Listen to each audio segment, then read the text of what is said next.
guys sending me chat. We're getting ready to start a show, and I get this crazy chat thing from a couple of guys. Welcome, everybody, to Panfish Nation, along with Mark on Lyle. Mark, we're going to talk about some really, really cool stuff tonight. Why people fish for panfish, for their reasoning, and we'll tell them what we do, why we do it, and different things, and then we'll see what the people in chat have to say. But I caught a species of fish today, and you and I have talked about this before the show started. I'd never seen before, and I'm telling you about it. And you said, "Oh yeah, I caught one in my cat's net today." Yeah, I absolutely did. I did too.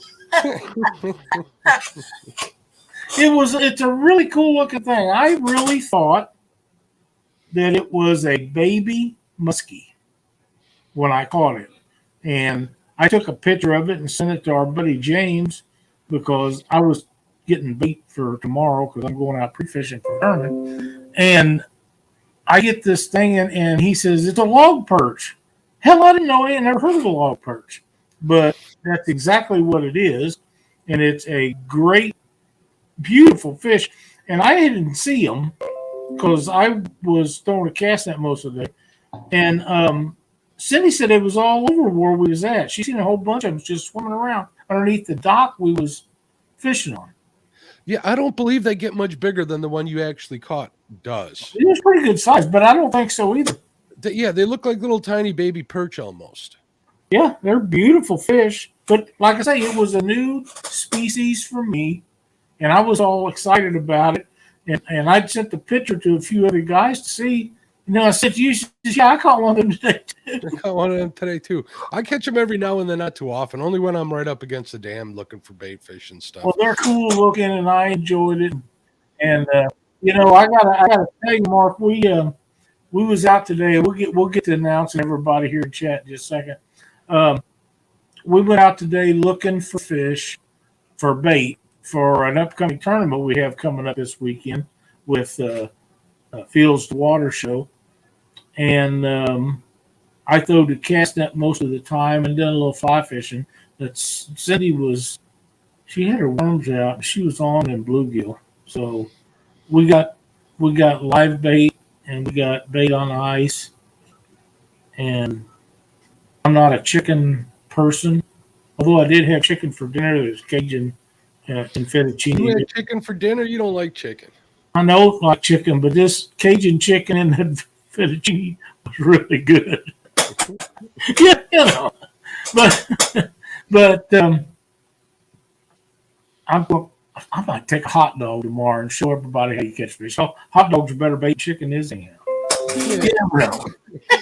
You sure as heck will catch something on them, that's for sure, whether it's hot dogs or flowers. I grew up using stuff like Polish sausage or whatever I could steal from mom's table. That's kind of like using bacon. A Polish sausage is one of my favorite things. I'm not going to waste it on fish. When you're a kid, you don't realize what you're doing. You're just. I don't know. I like to eat all my whole life. I like to eat. Yeah, I like you were saying. I was out looking for bait today too. We'll go. Yeah. I'll go out. I'm going to go out tomorrow. Do a little bit of scouting. Our water's way up here. In northern Illinois from all the rain and stuff, and we got a bunch of rain coming. I switched my tournament day for the couples tournament. We'll be out on Saturday rather than Sunday, just because my wife's been a little under the weather. I really don't want her out there in the cold and the rain. So, the cold is one thing, but once you get wet, it gets pretty hard. So I was out there bait fishing again today.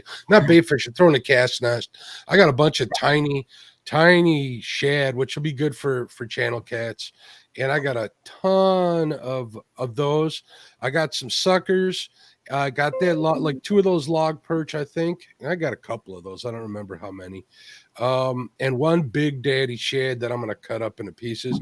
But all that bait cost me a cast net. Walked down to the river. First cast, nothing. Second cast, boom, that net was stuck on the bottom. And I tore it to shreds before I could get it out of the water.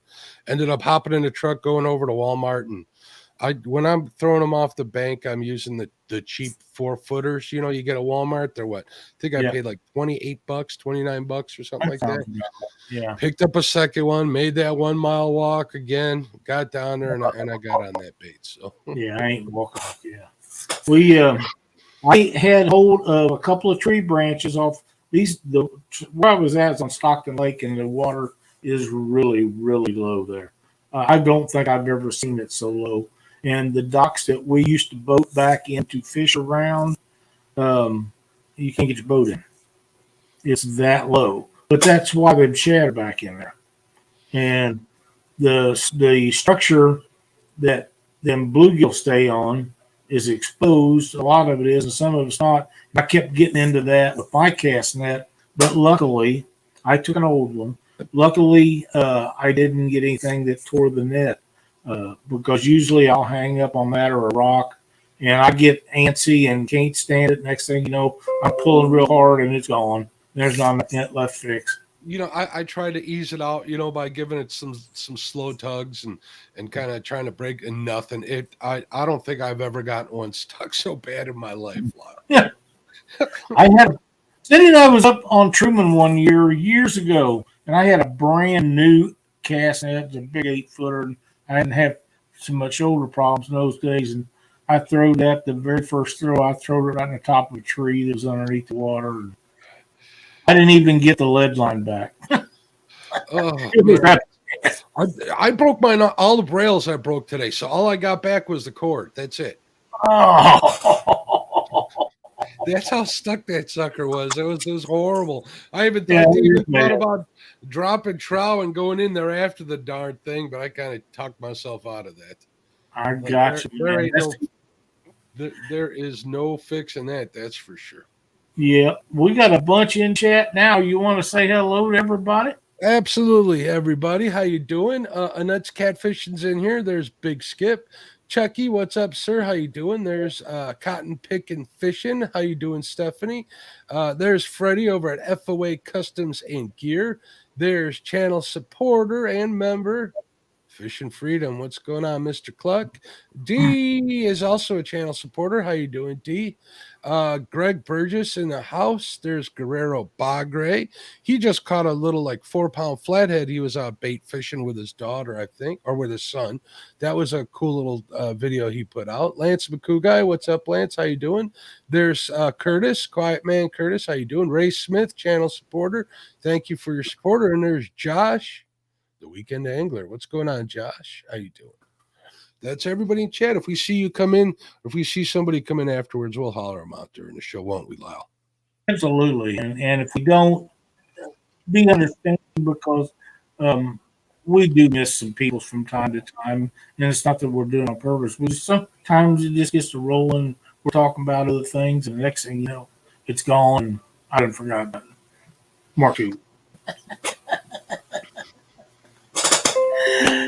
We've been having these discussions weekly, Mark, about what topic that we're going to have, or if we're going to have a guest for this week. And I've got some online, some really good ones coming up if we can get dates put together, which will be a lot of fun.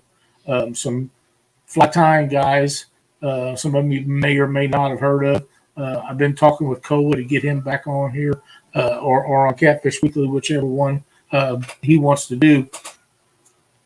What a great guest he was. So knowledgeable. Man, but he's really busy. He's been sick and he's back in school, got a different job, and the guy's got a lot going on right now, so it's really hard. Hey, Fishing Fever. A lot of things happening for him right now, and I'm excited for him because I think that he is an awesome guy with so much knowledge, and he's willing to share it with people. And if you guys haven't checked out his videos, please do, because they are very good and very informative. But we was talking about topics today, and I said, let's talk about why people ban fish, because some people do it for different reasons than others. Now, me, if they're big enough, I like to eat them. Oh, yeah. I like that a lot.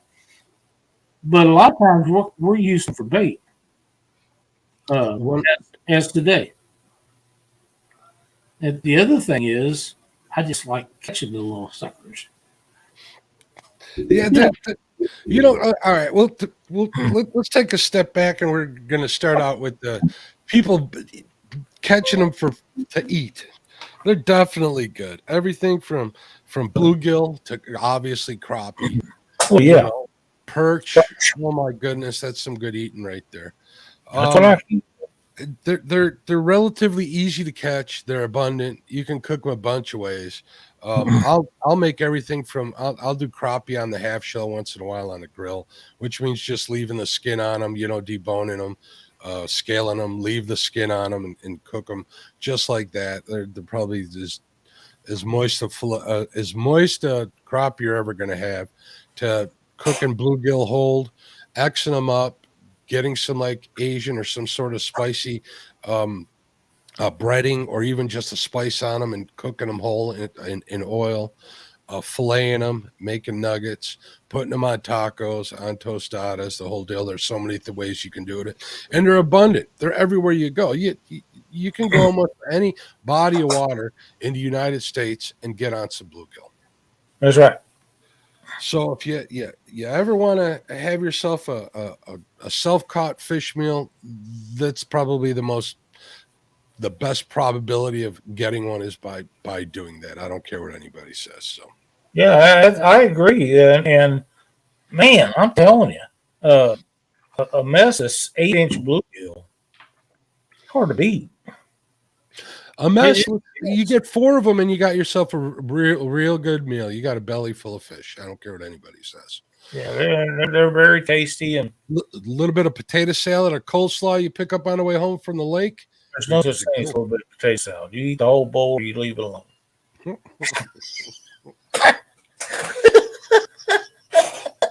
I'm glad I don't have to use that for bait. Jeff Beal says, I never thought about eating bluegill. Oh, man, you don't know what you're missing, dude. You got 2 schools of thought in panfish as far as the culinary part of it is, and that's people who like bluegill, and there's people who like crappie, and the people that like bluegill are diehards. They swear that they're the best fish they can eat. Yeah. They're real happy. I like them. I can taste a little bit of difference in them. There's a little more fish. I don't want to say fish flavor like it's a bad thing, but it definitely tastes more like fish than like a crappie or a I agree. Crappie and perch are kind of a blank canvas for whatever you put on them, but bluegill, you can definitely tell they're fish.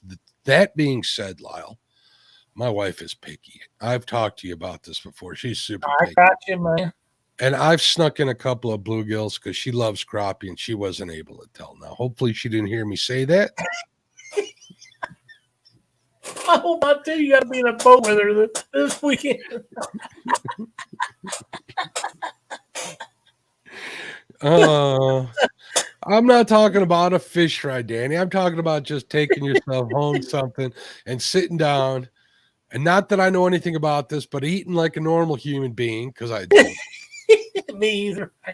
I can't stop with 4 little pieces.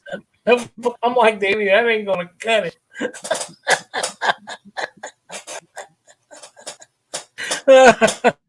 Uh-oh. I wanted to hold on a second. Let me Mark see finally admits he loves duck. Hold on. Wait. I wanted to test something. How come it didn't let me set the time out? I timed Eric out just to test it. I was going to time him out for a minute. But he's getting 300 seconds. Sorry, Eric, but I figured you'd be a good guy to test it on, buddy. I don't know. I've never timed anybody out like that. If I have to get on somebody, it's usually a permanent thing. And I know, like, Dee enjoys doing it.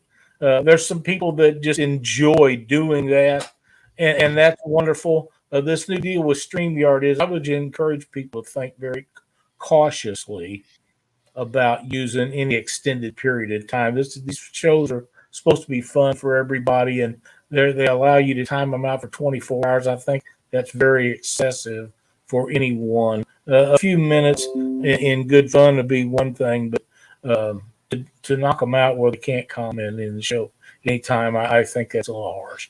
But that's definitely a little harsh. I think a minute might be a little bit of fun. I think if we can figure out how to set it for that, that'd be kind of cool. So I think that could be something that could be something you do in the back end. So we'll have to figure that out. So Eric, that's for giving me a hard time, but I didn't mean the whole 5 minutes. But see right there, Fishing Fever says crappie is hard to beat. See, everybody has their favorite. Well, oh, I love crappie, but I like bluegill real well too. So I'm going to try perch. I'm going to get a perch one of these days. Here's a segue to the next part of it. Jeff Beal says, if it's bait, I'm not eating it. Just kidding. I was going to say, they use shrimp for bait, and Lyle eats lots of shrimp. I do. You go in any saltwater spot, or even if you're going for channel cats, they love shrimp. So if you can get a good deal on it, or even buy the out-of-date stuff, it's good to go. Yeah, it doesn't matter. And we had some given to us here some time ago, and it's been in the freezer for a long time, and it's now bait. Hi, Betty Jean. Welcome to the show. Good to see you. Hello, sis. But yeah, we're not. It's too old to eat. It'd be great catfish bait for channel cats. Channel cat, regardless of what people think, you catch on about anything. You really can. And I like the hard and true stuff. Cut up bluegill and shad. They dearly love. But they'll eat hot dogs. I mean, I've told this before. I have a friend of mine that takes Boy Scouts out, and his kids grow up in the Boy Scouts. He's got a pontoon boat. He takes them out, and they go jug fishing. And they use hot dogs for bait. They always catch fish. They always cook them on the bank right there when they're done, and they're happy about it. The kids are happy, and that's one of the easiest ways to get kids interested in fishing, because you can usually catch them all the time. The bait's cheap, it's easy to come by, and the kids love pulling them off them jugs out of the water. So you can't beat it. You can pick up a pack for $1 on sale, some of the cheaper stuff. Yeah, when it goes on sale like that, just buy you half dozen of them. Yep. That's a lot of bait cut up in little chunks about like this. Hey, Sean T, how you doing? He says live shrimp is awesome for redfish. I bet so, yeah. They're in shrimp territory. Josh Taylor says you load up shrimp with a hook, you're liable to catch a Lyle. You might, yeah. I do like shrimp a lot. I sure do. Look, Eric's back. Those Pickle Park boys, they're a cool. I don't know anything about that. Yeah, I think that there's a lot of reasons why people catch bluegill and panfish, and I think another major reason why they do is because it's so much fun, so easy to do, and that's where a high percentage of us got started fishing, was going out and catching bluegill, because you could go to any creek, any little pond that's near you, or any place else, and you could catch them. And all you needed was to turn over a couple of rocks, find a few worms, and you was in business. To this day, I got a big old flat piece of limestone on the side of my house that if I ever need worms, I just flip that sucker over. There's always worms in there if I want to go pan fishing. There you go. Hey, there's Eric Massey. What's up, Eric? How you doing? And there, look at this. And Wayne is in here. What's going on, Wayne? Hey, Wayne. Mike Sampson. Guerrero Badre. I hope I said it right. I think you did. A lot of times I won't go. I'll let it go. I don't think I'm getting it right. 4 years ago, I caught so much crap from people for using shrimp. It worked. Not my go-to, but it worked. Absolutely. I had a discussion today with the guy on the phone about the chicken thing. And I said, I don't care what people use. It makes for fun content in shows or live feeds. If it makes somebody mad, that makes it that much better. It's for fun. Come on, you guys, take us too serious. There's Sappy. How you doing? There's Pumped Joey. All right, so bait. Jeff brought up the fact that if you use it for bait, I'm not eating it, which he was just kidding around. I get that. Sure. I do. I did a lot of my. I do a lot of my pan fishing for bait, whether it's for channel cats or flathead. We don't have blue. I must have said that. Blue's up here. Must have said that 100 times. But tell you what, if you're a serious cat fisherman and you're looking to catch a lot of catfish, you get pretty darn good at pan fishing if that's your bait of choice, which it is for me. everything I learned about them for the most part, except for crappie, was out of necessity. You know, where to fish for them, what they bite, how to figure out depths, stuff like that. It's been a learning experience. Heck, I'm not even going to lie. If I'm having a couple of skunks out on the river, I'll go pan fishing just to remind myself that I can still fish, Lyle. It's a very big confidence builder if you're having a couple of weeks where you can't put what you want in the boat, and you just pull up beside a couple of docks and throw a few jigs down there, boom, boom, boom, you hit 3 or 4 little fish, and it's just a bad day. That's all. Great confidence builder. I'd have to agree, Greg. Shrimp and grits is great for breakfast. I never have had the privilege of that. I'm not a big grits eater, but I'll find somebody I can trade my shrimp for grits, and I'll do there that. You go. We got one restaurant here that serves a dish called Redneck Surf and Turf. Wow. It's grits with pork belly and shrimp, Lyle. It's pretty darn good. I think That sounds pretty damn tasty, I'm going to tell you. Pretty darn good. Irwin, paid tourist, welcome, buddy. Hey, Irwin, Size Matters. Yep. And Size Matters Catfishing's in here. What's going on, Size Matters? 66, Sean T Outdoors. I don't know if you said any of them already or not, but I think I've said, or I've highlighted the comments. There's Joe Buck. How you doing, Joe? And Betty says, I ain't eating no crappie nibbles. no, I don't think I want to do that either. Have you smelt them things?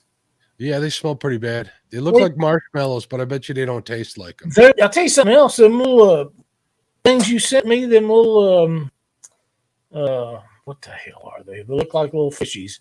God damn it. Gulp minnows. They don't smell too good either, but they will catch fish. So there's that. Uh-huh. Sorry, Lyle, I had to take care of something. I understand. When you're staring off into the wild blue, I know something's up. Fisher Beaver says, my dad taught me the fundamentals of catching bluegill. Little did he know, 25 years later, he taught me how to catch bait.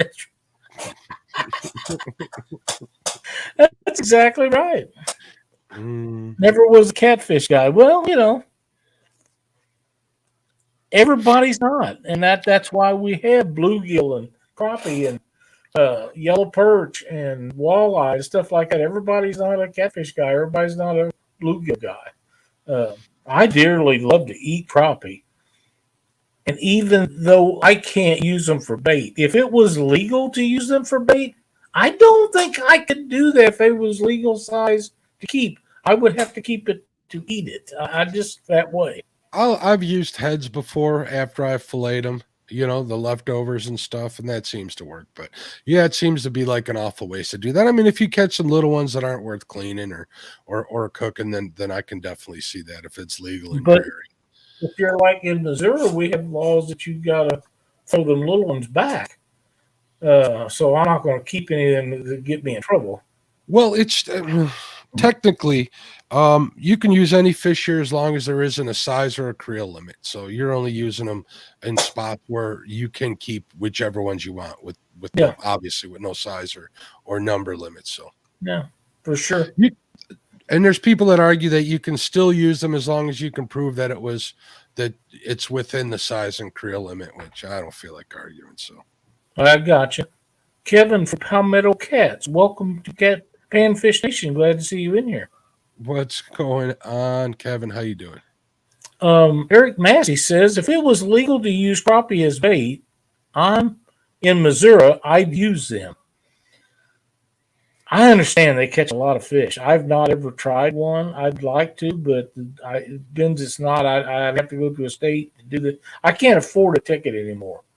The tickets got high. If you get caught doing something, it gets in your hip pocket pretty deep. So I'm not going to do anything that's going to get me in trouble. Besides that, people will eat you up online if you get caught doing something you ain't supposed to do. But I know guys that you can use them in Illinois, right? It depends. Okay. I know in a lot of states, if you catch it legally. If you catch it legally, I won't do it that way. If let's say I'm on the Fox chain, there's no limit. size orc reel, I could use them there. I usually don't, but I could. Right. But if I'm fishing at one of these little local lakes over here that has, a 15 fish limit and they got to be over 9 inches, I don't feel like having to argue with somebody for over a piece of bait and, risk $185 ticket. That's just not worth it. Yeah, that's where I'm at. But in my mind, and that's just me.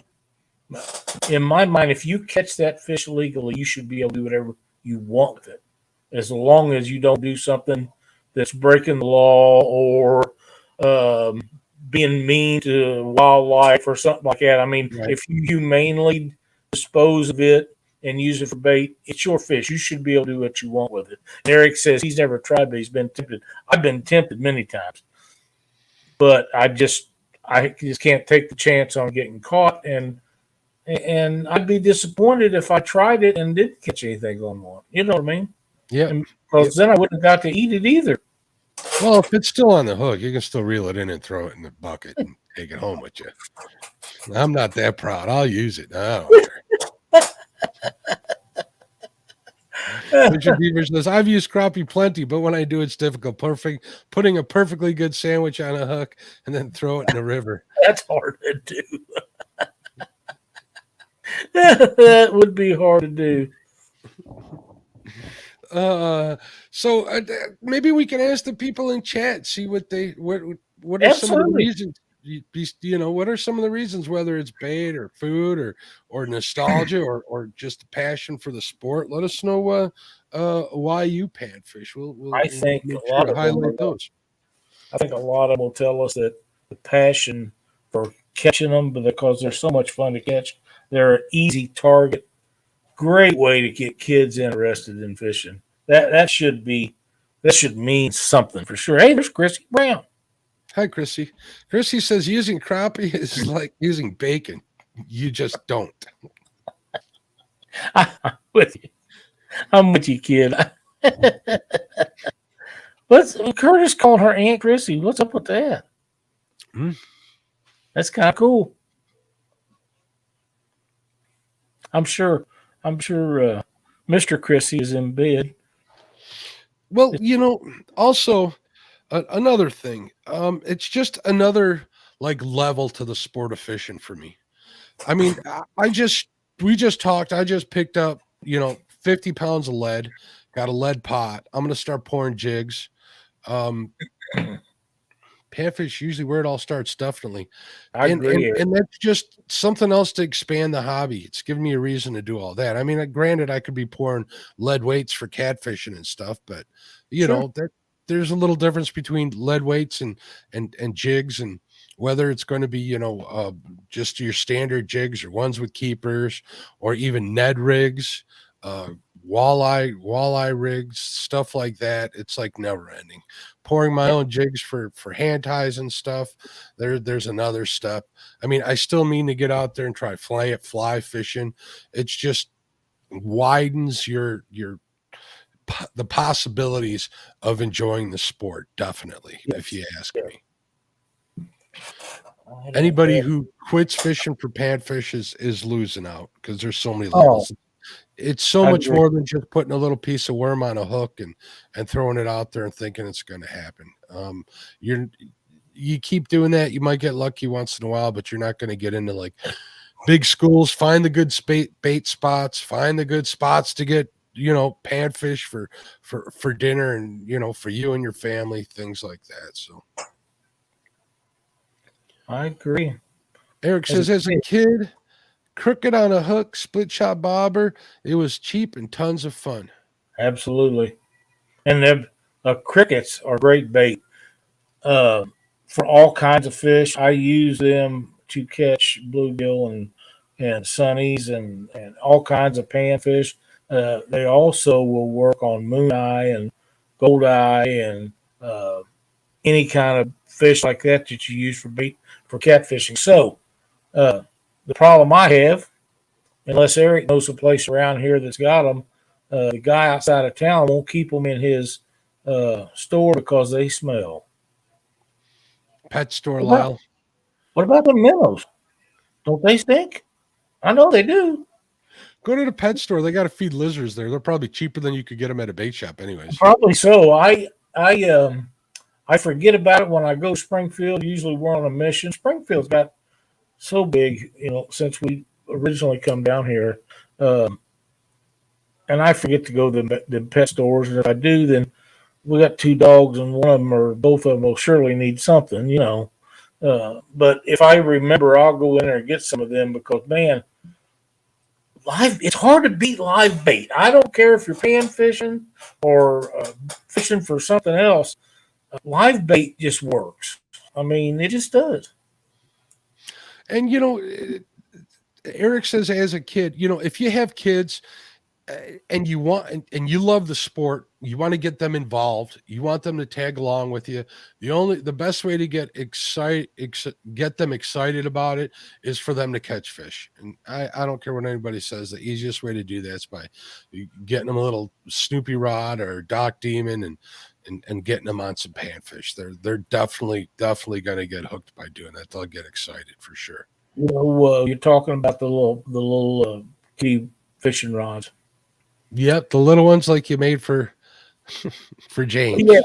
Yeah. Well, every spring or early part of the year, Walmart clearances out all the old stuff that they get that hasn't sold because they've already ordered the same stuff in again as new, and they need to get the old inventory out because they don't have limited places to keep that stuff in the back of stores. Uh-huh. And they was clearancing stuff out this year, and I got some really good deals on some small fishing rods and reel combos for kids and tackle boxes and stuff like that. And the original idea was to save them for my grandkids for Christmas and stuff. But seems to me like they want ones that I make for them instead. But the tackle boxes and stuff, some of them I bought for $2 or $3. I bought that one that's almost $50, and it's got jigs in it. That's all it's in it. I bought it for $11, but you only had the one. I would have took a dozen of them if I could have got them. You know what I mean? So keep your eyes out when that happens this year coming up, and get you some stuff like that. And if you get a chance, like on these little spinning rod kits that I got, they will make excellent starter kits for your kids or grandkids or the neighbor next door, anything like that. And we're talking $4 or $5 for the whole thing ready to go. Good deal. Absolutely. You can, I picked up a bunch of those, what is it, the 37 or the 5700 tackle boxes? Remember I told you I found some the other day at Walmart. I should have bought them out when I went to go get that cast, and I did exactly that. I bought like the rest of them out at Walmart. They had 4 of them there, so they were on sale. You should have messaged me. I know I could help you get something. They were like on sale for $5. Well, there was no more to buy, Lyle. You couldn't help me with that. I helped with something else. I got the 4 that were left over there, so they're sitting in the garage ready to be loaded. Chrissy says, catfishing to me is a laid-back type of fishing. Pan fishing keeps you busy. That's one way of looking at it. I didn't even thought about it. Curtis says, pan fishing is fun. Just watch the kids do it. I love watching Chad.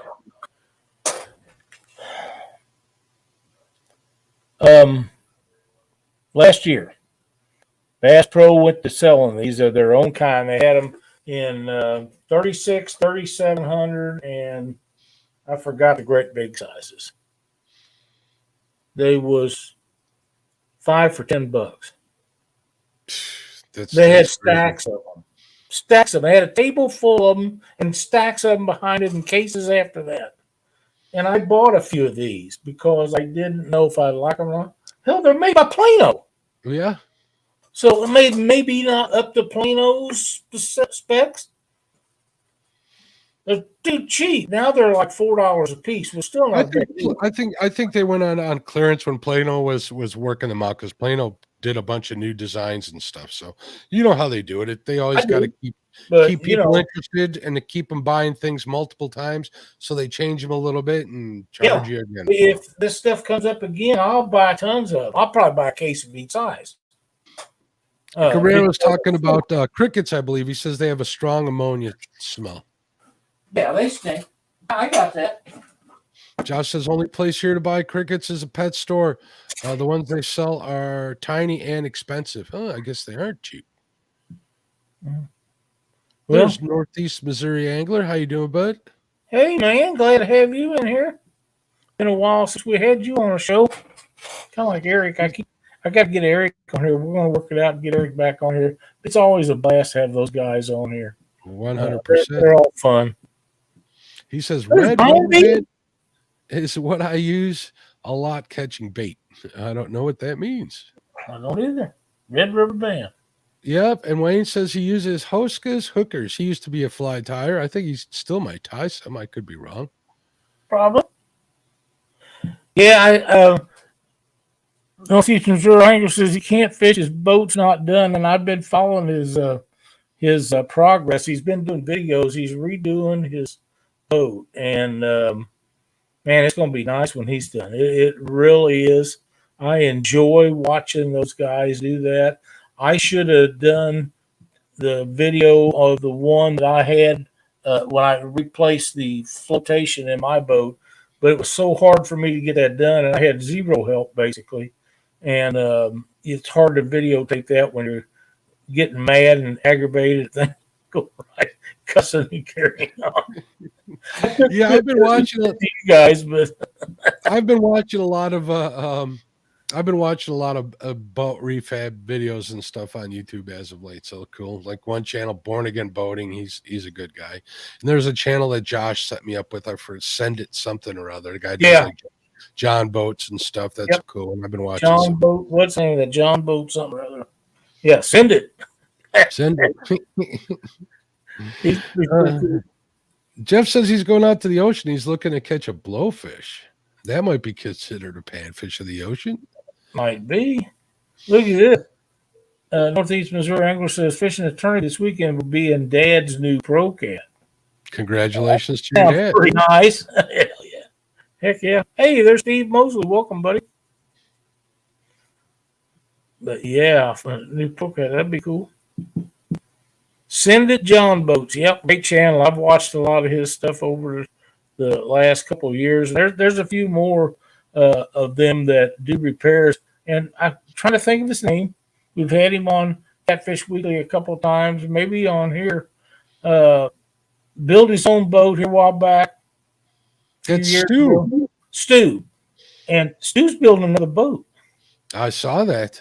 So that'll be something really cool to check out. I haven't seen but one or two of his progress shows, so man, that guy's so talented. He can do anything and catch anything. And when he makes some crappie catching videos, it's not crappie fishing. It's crappie catching. And he catches monsters. Like he'll have a stringer like 16 inches too. Yeah. Yeah, and just laugh and go on. And you know what? He's fishing that Mississippi River, Lyle. A lot of times he is, yeah. He lives over in Illinois somewhere, though. Yeah, I got a good idea, but he likes to keep that under wraps. That's fine. I don't blame him. Me, I'm the other way. If I'm catching them, hell, I'll tell you where it's at. You go catch them, dude. Don't matter to me. I'll just find another spot. What's going on, Greg? He says he uses panfish. Greg says, Mark and Lyle, I use panfish the same as shrimp. If I don't use them, I can eat them. I do not go to waste. That's right, Greg. Brian B says, I'm going to do a trick of my boat. I might not do a video because when the bomb goes off, I don't want to mess with my GoPro. What did he say? I missed that. I'm behind in the chat. I think Brian is having problems with his boat. And in fact, I'm pretty sure that he is. Yeah, I'm pretty sure. I haven't seen him in a boat in a while. No, but if I've had enough trouble with mine, so I don't want to see no more of that. But we all have one. I had went out to. We was at the lake, and I went to start one day, and it acted like one of the batteries was low. And I leave it.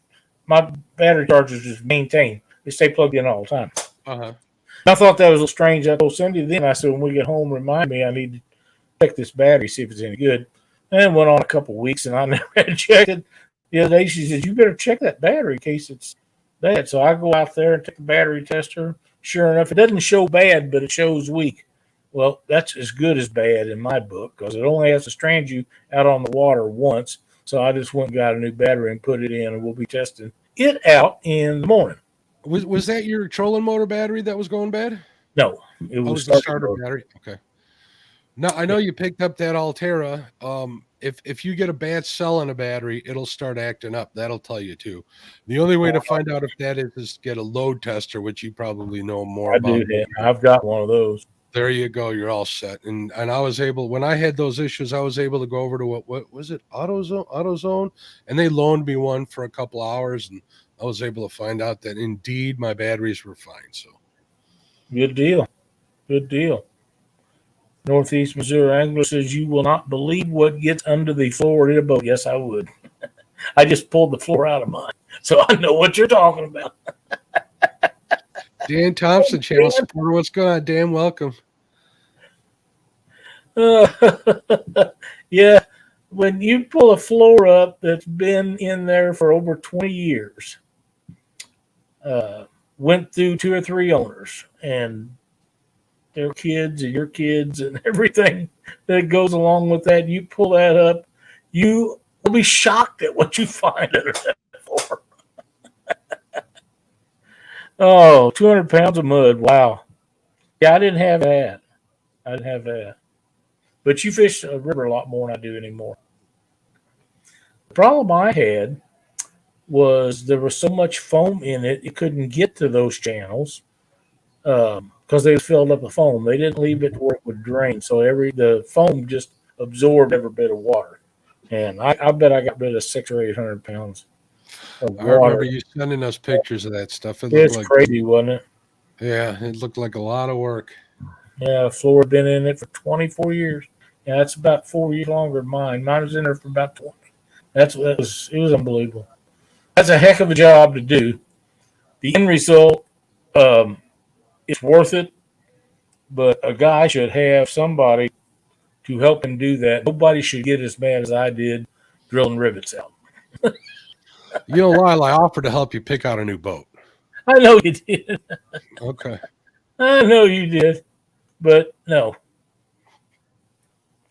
You know, I'm going to one of these days. Maybe I doubt it. I like my boat.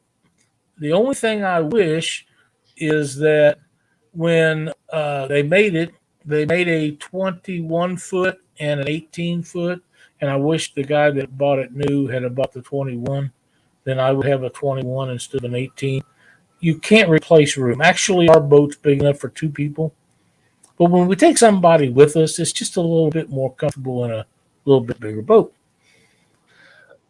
You know. You saw my old boat. Don't did. Talk to me about uncomfortable in that. That was a pretty tight boat, but you're doing a lot better now. No, I'm doing a lot better. And you're absolutely right. If I had the room not only in the garage but even in the driveway, I'd have had a one with a couple foot longer than what I bought. But hey, I'm not complaining. I'm happy with this one right now. So yeah, there you go. Robert Bodland says worst thing about crickets is when you drop them in the boat and you hear them weeks later. If you've ever had one of them containers that hold crickets come apart in your boat, you'll hear them for months later. I promise. You know, I ain't had no crickets in my garage all year, right? All summer long, none. You got Last it now, week though. I started hearing chirping. I got 2 in there somewhere. I can't find the suckers. Those jokers are making all sorts of noise in the garage. My lab gidget lives stays in the garage at night, especially, and if we go anywhere. And them little beggars get underneath the door, and she'll eat them. She'll spit them out. She'll kill them. I take the vacuum sweeper, vacuum them up. At least she offs them for you and shuts them up. She don't like them in her spot, which is that garage. The whole thing is her spot. I read something somewhere that's why dogs kind of scratch and walk around in their dog beds is to make sure there's no bugs in there. That could very well be. I wouldn't surprise me at all.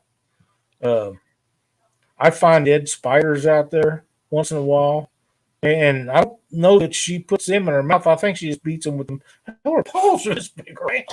You know, I think she just whacks them with that. And, snake, yeah. I don't know. Partner snake. Lyle loves snakes as much as he loves kayaks and ice fishing. You know, I've been going out to the Niagara River, and all the water systems in our area right now is really low, except maybe Lake Ozark. They keep it pretty full for the tourist people as long as they're going down there. But right now, I've been going out to the Niagara River, and I go out there panfishing all the time. I take my fly rod a lot, and I take a jigging pole to jig baits, not only to catch fish, but to test flies and jigs and stuff out. The water is really, really clear out there, and you can see for a long ways, which tells me that when I go to the lakes, I need a different color, if that makes sense to anybody. Because in clear water, I use one color, and I don't use the same color on a fly when I go to the lakes, which are stained or dirty, depend on where they go. But you don't see any of the crickets and stuff out there. There's bugs. What you see right now are grasshoppers, and tons of grasshoppers. And I made a post a couple of days ago where I had been up to the Niagara River, and every fish that I caught that day was caught on what they call a gurgler.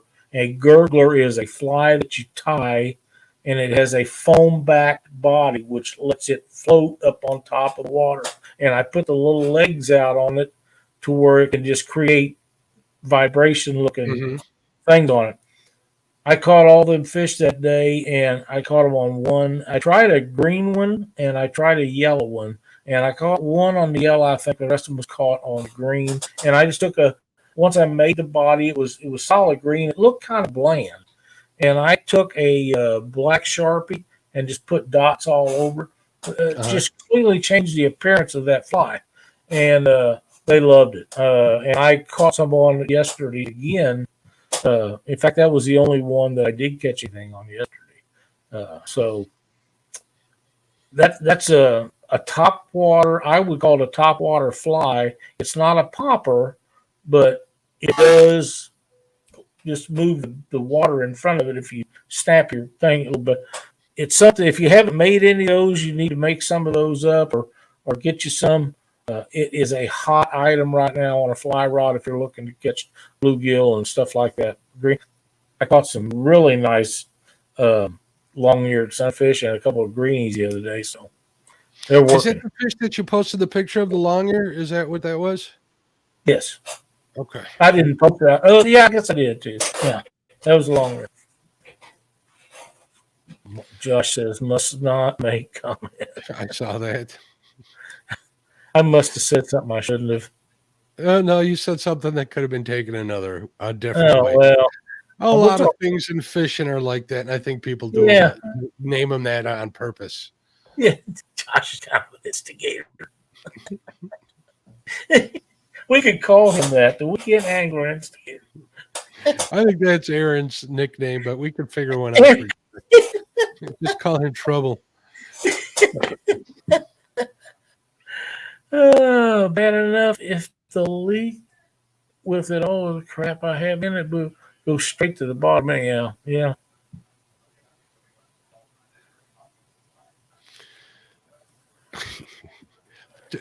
Josh is trying to set you up for something. He says, "What was that fly again, Lyle?" Gurgler.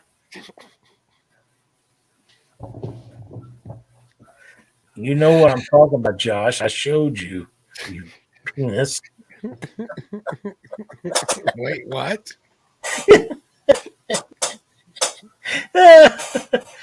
But you guys never heard that on Catfish Weekly. My boys. It's all in good fun. It is. So you still got to go and do a little more bait fishing for the weekend, you were saying, right? What we're doing tomorrow is going out and finding a spot to go. Now, I'm going to target two lakes tomorrow. We'll go out, leave in the morning. I'm going to go to one that's strictly a channel cat lake. There's flatheads in it, but chances of that. Remind me, I got about fish. I want something that really aggravated me today. I'll talk about here before we end the show. But if I can get on the channel, still here if you're going to talk about them. You did say something that's aggravating. No. The the lake I'm thinking about is full of channel cat. If I can get on a spot where I can just pull a bunch of them out really quick, it's close, easy to get to.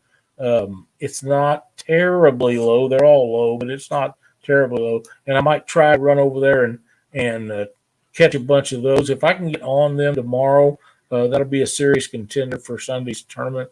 And then Truman Lake is my favorite lake in the area to go to. It's so big and massive that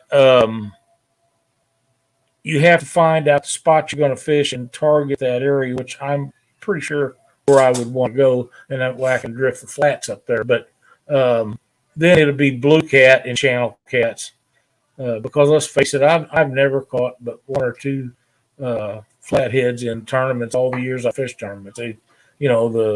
Your money's in channels, especially in channel cat area, but blue cats mostly. And you got blue cats, you got the weight, channel cats, you got numbers. Right. Hey, what's going on, Slick? It just doesn't seem to pay off just to target flatheads in general. No, but if you trip on a flathead in a tournament, it'll usually do you some good. It usually will. Definitely will. There's a couple guys here on the river. They're doing pretty good with the fall bite. So yeah, I got my bait tank up already, and to be honest with you, I'm just not feeling like fishing all night anymore these days. So we're switching it over to the day. So you put your live tank up? I put my bait tank up for the year. I took it down, rinsed it out, did all the stuff, took apart the filter, and headed over to storage, dropped it off in there, and used that room in the garage to help make room for the boat and stuff. So we'll reorganize it in there. It looked really well. The thing I wanted to talk about, Mark, was Cindy and I was looking for these places to catch this bait today, and we passed a boat ramp road that we wanted to go down. So I go up to the next house, pull in their driveway to back out to go back to catch it. And there's a guy that's got probably 15 or 20 flathead heads hanging on his fence post. Uh-huh. And that really pisses me off. They're his and he can do what he wants to with them. Right. But you shouldn't do that and put that out there for kids and people that don't like to see that stuff. That's what gives our sport bad name, is people doing that crap.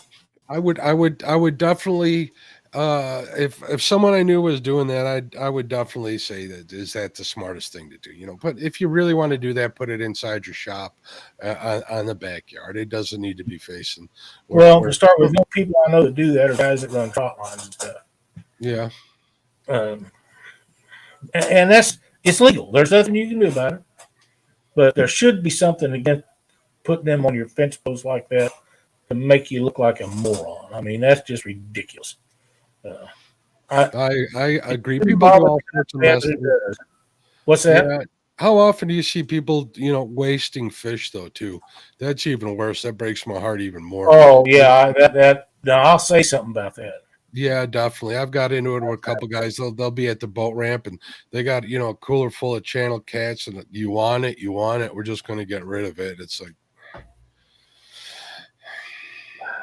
why'd you keep them in the first place? So I have done stuff like that, but not for the reasons they're doing it. My brother and I was fishing on the Mississippi River one time, and I caught a couple of really nice blues. It's 8, 10, 12 pounds. And I was going to release them. They was in a live well. They was in good shape. We just put them in there because you catch it in the big rivers with lots of currents. You catch one time they get in. They need to be revived or you put back. And we pulled up to the boat ramp, and I pulled the first one out. And there's a lady and her husband sitting there, and she said, "How'd you do?" I said, "We caught a couple." And she said, "Boy, we ain't caught nothing." And I pulled the first one out and get ready to release it. She said, "You gonna throw that away?" I said, "Well, yeah, I'm just gonna turn it loose." She said, "Could I have that?" I said, "Well, of course you can." And I said, "How many you want?" I said, "How many you got?" And I give her 2 of the 3 of them. She didn't want the third one. In fact, what we done is she kept the 2 smaller ones, and we threw the bigger one back. And I explained to her why. And she said, "That makes a lot of sense." She said, "The next time I see you, get away 20 pounds." We had a really good time with her and her husband. They were really nice folks. And they was using night crawlers for bait. And we had some shad left. And some skipjack. and I give her a package of skipjack and all the shad that we had. And I said, "You try this instead of them night crawlers. I think you'll do better." And she was just as appreciative as could be. But you know what? That was fun, and I enjoy doing it. And I do it tomorrow if it happened again. Whenever you can make somebody's day better, it always helps too. Oh, I mean, yeah. even when last week when we were out, when I was out fishing with Jerry for salmon, after the show was over, some guy pulled up next to us. Hey, we got two in a live well. Do you want them? I'm like, are they females? No, then I'm gonna have to pass. But they did offer, and a couple guys ended up taking them. Hey, Laura, what's going on? She says, I pan fish to remember what it's like to catch fish. Can't catch nothing else. I got you. That is a great thing. Laura caught some nice fish down with Tom on the dock here a while back. Mm-hmm. Caught a lunker bluegill last week, close to a pound. That is a giant. That's a giant. That's a great fish. But yeah, it's awesome to make somebody's day like that. And like I say, if they're very big, especially on the big rivers where they're fighting you in lots of current, we put them in a live well and let them be in there for an hour or two, and or 30 minutes, however long it takes to where they're getting along good. And if we keep an oxygen thing in there and bubblers and stuff to get them revived back. And if I got a big one, there's no question it's going back. It's just the rule for the boat. But if you get a bunch of little ones if you get a bunch of little ones like that, I don't like to clean them. So if somebody's there and they want them, but if I take them home, we'll clean them and I'm eating them. Man, that's just the way it works because I haven't. I never was one for stocking up freezers and stuff and catching a bunch of fish and keep it stocked up. Besides groceries, I'm going to start keeping some smaller fish. Now I'm not going to keep any size, but I'll keep some small channel cats and I'll keep some small blues and I'll keep the larger versions of the bluegills that I catch, and of course crappie. But we have lamb and crappie down here. You want to put back the big breeder bull bluegill for the most part, but bluegill are pretty. But that's in a smaller body of water. You want the DNA to be carried, the genetics to be carried to the rest of them, right? But that don't mean you can't keep a few every now and then. They'll probably be okay, which is another reason why keeping panfish is not even big crappie. Crappie have a lifespan of 7 years, I believe, Lyle, if I'm not mistaken. Something like that. James would know exactly what it is. I was just reading it the other day. I was just trying to recall, but I believe it's like 7 years. So if you get into a big one and it's post spawn, you're probably safe to keep it for the most I know he has told me many times that the big bluegill, he said, doesn't do a lot of good to return all of them because they die before they only live 3 or 4 years. Yep. And if they're only living 3 or 4 years, if you got a big one, it's probably towards the end of its life cycle. So it doesn't hurt to really take out a few of them, but you have to leave some of them for the next breeding season. That way they can pass that gene along. Because without that gene, the next round might not be near that size. And I like to keep them 8 inches is my targeted size for keeping bluegill, 8 inches. And I know guys will say, oh, man, look at all the cut baits you get out of that. Well, I use them 4 and 5 inches for that. But if they're 8 inches, I kind of like to eat them. They're pretty tasty. Good stuff. Thanks, Wayne. Thank you, sir. Thank you, Wayne. I'll be out on the Fox tomorrow, Wayne. We'll see if I go live. We'll see if I can get on them. Danny Stone Outdoors says, I fished a tournament last year. It might have been Chad's. A guy pulled up in a boat and asked me if I wanted 20 catfish he caught. We had a blast after he left because I released them all. And a boy did it. Josh says panfish lifespan is short. By the time the bluegill gets used, they've already passed on that DNA. I would agree with that because if they're big, they done fought off all the little guys, so it's like a trophy size buck deer. They're going to whip everything that comes around. They're going to do the breeding. Them other guys, they think they're going to get to breed them those, but that one stud, he's going to get them all. So the rest of them takes their time. Yeah, when I say those big bluegill, those are the males. They're the ones that sit on the bed. The reason why I like to put them back is because they got a better chance of fighting a bass off than the little ones for the most part. So it's Look not who's just in chat. genetics; it's the ability to help further their That's right. fry. Chad says he remembers. Glad to see him in chat tonight. Josh says most of the waters around here are so overrun with bluegills that they are stunted, and that happens in a lot of farm ponds too. That's why you catch tons of them that are this big because they can't get any bigger. There's not enough stuff for them to eat.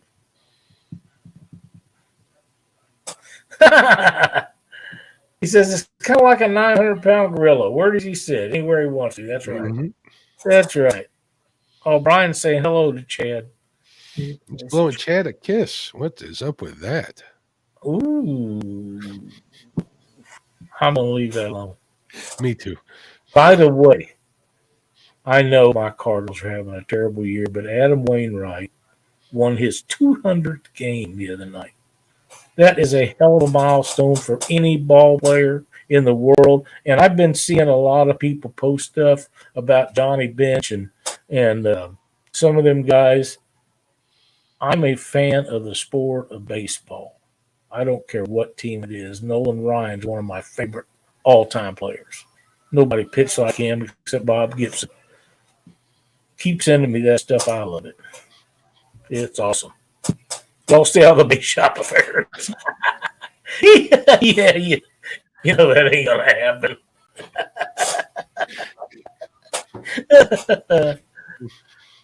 You guys think you can get SK to take a jug lining? I don't know. I doubt it. SK, He may do it. Slick, he may do it. You never know. He catches a lot of bluegill when he goes bluegill fishing, but he catches a lot of crappie.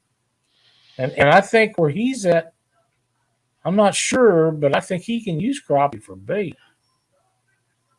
Every now and then he'll get on a catfish when he's crappie fishing, and Sure. he might complain about it a little bit, but you can kind of hear the excitement in his voice when he's reeling it in on that light tackle. When you're crappie fishing, you're using pretty lightweight tackle, and you get a channel cat on there. It's put up a heck of a fight. It's fun. Hang on. It is for a long time. Yeah. Cindy and I was out. We was on Stockton Lake. It's probably 25 years ago. And we was crappie fishing, and I got a 12-pound channel cat on an ultralight. And for years, that was my biggest channel cat. 12-pound, and I didn't think I'd ever beat it, until we started going up north. But on that ultralight, it was about 30 minutes fight. And you know how channel cats are. They're just hardcore.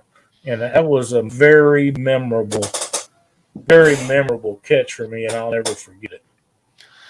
That's one of the reasons why I'm switching my crappie gear over to I saw that my crappie gear over to braid for that very reason. Every now and then you get a channel cat and they'll wreck 4-pound test.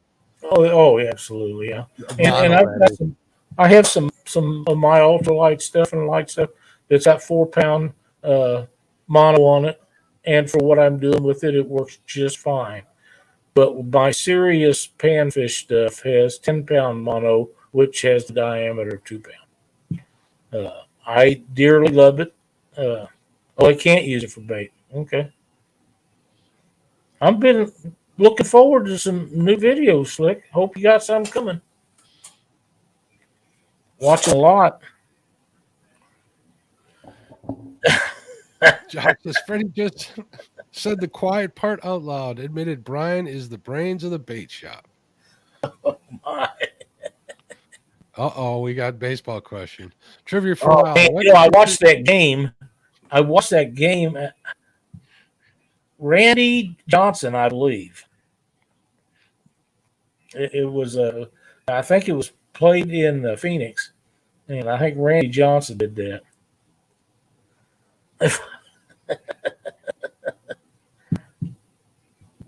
He's got to tell us if I'm right or not. I think that's happened a few times, though, hasn't it? That's the only time I ever seen it. Okay. But yeah, I'm Yes. pretty sure what Randy Johnson was a heck of a pitcher too. But Nolan Ryan, I dearly loved him, and Bob Gibson, of course, my all-time favorite. And Bob, he would aim at them guys' heads on purpose if they wouldn't give him enough of the inside plate to pitch at, and guys didn't like it. But nobody charged him on the mound. He thumped their butt right good for them, I'm thinking. Yeah, as did Nolan Ryan. Nolan Ryan has set records that we'll never see past. Never will. Enough of baseball. Something I dearly love, but like I say, not my better year for my Cardinals, but that's okay. Everybody's got to have years like that. But tomorrow, Mark, Cindy and I will be out on the lake. We're going to be catching fish. I tell you, the main thing we're looking for is signal. Phone signal. Yeah, Whatever place we go, we can't get a signal. So we're going to be trying to find places we got a signal and got fish.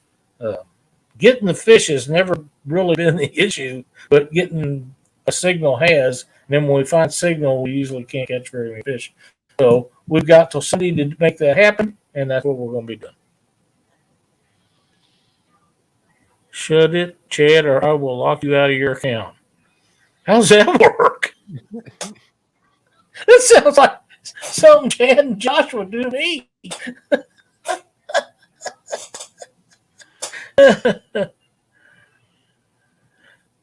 Oh, Dee was able to figure out how to time somebody out for 10 seconds. Oh, yeah? Interesting. Small Waters Charter said introduced a client to Roland Martin. He kept calling him Nolan Ryan. That's kind of funny, but I bet he's just still rolling off. He don't have a big sense of humor anyhow. Those big famous people like Chad, That's right. Their sense of humor. And speaking of Chad, tomorrow night at 7 o'clock, bait shop with Chad and Freddie and Brian B. Be sure to Freddie's got the night off. Freddie's got the night off tomorrow. Freddie's got the night off? Yep. Is it okay with Chad if he does that? I don't know. I guess we'll find out tomorrow on the bait shop. I guess so. Be sure to tune in and watch it, guys. It's always a fun show. They talk about fishing, but they just talk. But they're funny. They have a little. They're funnier than you and I are. We're kind of serious fishermen. Yeah, for the moment. I don't know, but I They make fun about Brian's boat. I know. I know that happens a lot. So be sure to check them out. Catfish Weekly on Monday nights at 7. We'll be talking about catfishing and probably be talking about the tournament we're going to fish this weekend coming up. Then after that, Mark will have his Catfish and Crappie podcast. Then we'll be back here next Wednesday night. So yes, we will. And I'm fishing Saturday on the couples tournament with my wife, and Lyle's fishing with Cindy on Sunday. So make sure you tune in to Fields to Water and see what we can bring to the table there. It's going to be hard to beat 26. I told my wife Sheila that the number to beat was 26, and she's getting all ready to go. So I don't know whether to tell her. That's kind of. I'm excited. I hope Sheila has a wonderful time out there. I'm looking forward to see how that works out because she's not been a big boat person, but this boat I think she's going to like a lot better than the other one. And if you can get her where she enjoys it, it'll make you guys going and fishing a lot more fun. That would be a lot more fun. Absolutely. So, other than that, I think I'm done for tonight. I don't know of any other announcements or anything we got to do. And get out there and panfish, folks. That's right. Catch some bluegill. Post your pictures of your panfish, sunnies, green long ears, pumpkin seeds, bluegill. It doesn't matter. Crappie. I'll take trout. It don't matter. Post them pictures on Panfish Nation Facebook deal, and let us see what you're catching. If you want to write a little story about what you caught it on or where you was at, all that would be appreciated, and people love to read that stuff, and I enjoy the pictures more than anything. So do that. We'll see you next Wednesday night at 7 o'clock. Thanks everybody for watching. Have a good week, guys. Have a good weekend.